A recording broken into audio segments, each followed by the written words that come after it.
Hey, Warrior Saints. Glad to have you beautiful people in with us today. I want to talk about something that I don't know if it hits everyone. I don't know if it's just me. I don't know if it's just something I'm feeling right now because of, major life changes. But I want to talk about imposter syndrome. You might be asking yourself, what is imposter syndrome?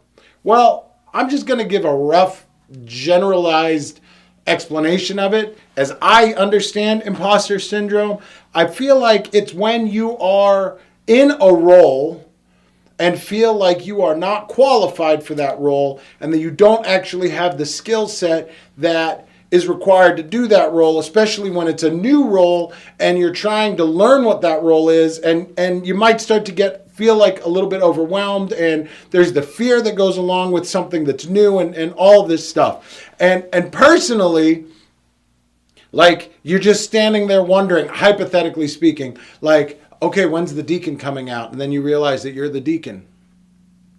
Or it could be any number of things. It could be a role at work where you are given new responsibilities and you feel like you don't know abilities. You don't know if you're really qualified for those responsibilities. And some of that self-doubt starts to creep in.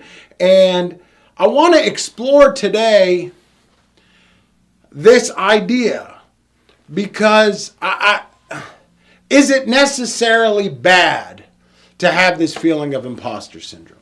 Is it really something that is a struggle, or is it a sign that we're asking good questions so that we can actually rise to the occasion, get to a point where maybe we can do something different?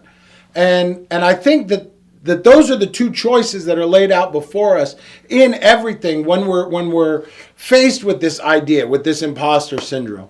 It's different than feeling like you are overqualified for the job that you have when you don't have the qualifications. That's something different that maybe we'll explore as we go on this week. But for right now, I really like what is going on with imposter syndrome, and is it ultimately a bad thing? And I really don't think it's a bad thing. I think it can become a bad thing because we're laid out with these two choices. Am I going to allow this imposter syndrome to cripple me, to put me in so much fear that I am unable to perform and do what I need to do?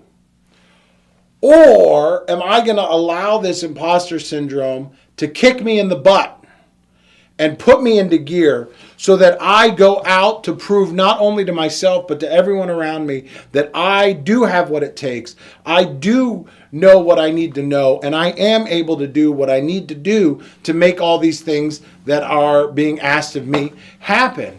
And I think that's really the key, is that we have to be able to allow ourselves to be kicked into gear.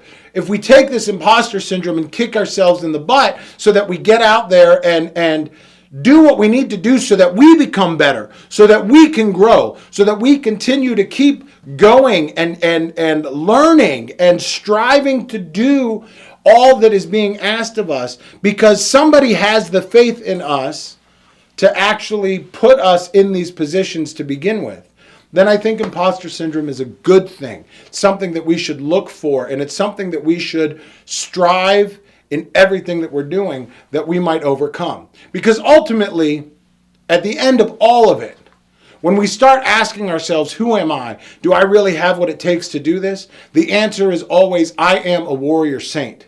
And if I am a warrior saint, then a warrior saint is going to get out there and do what they need to do to make all of this happen. Because that's who we are. We're those men and women who are putting away and aside our will for the will of God. Which means that in this case, with the imposter syndrome, it's really just an indication that we're not comfortable anymore.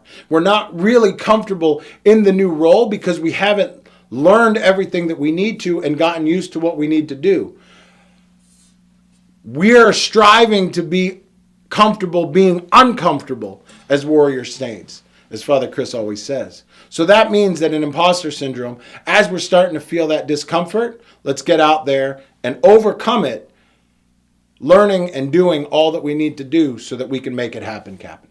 We'll continue with something else as the week goes on. And until we see you next time, visit us at warriorsaints.org and then keep walking on the way of the Warrior Saint.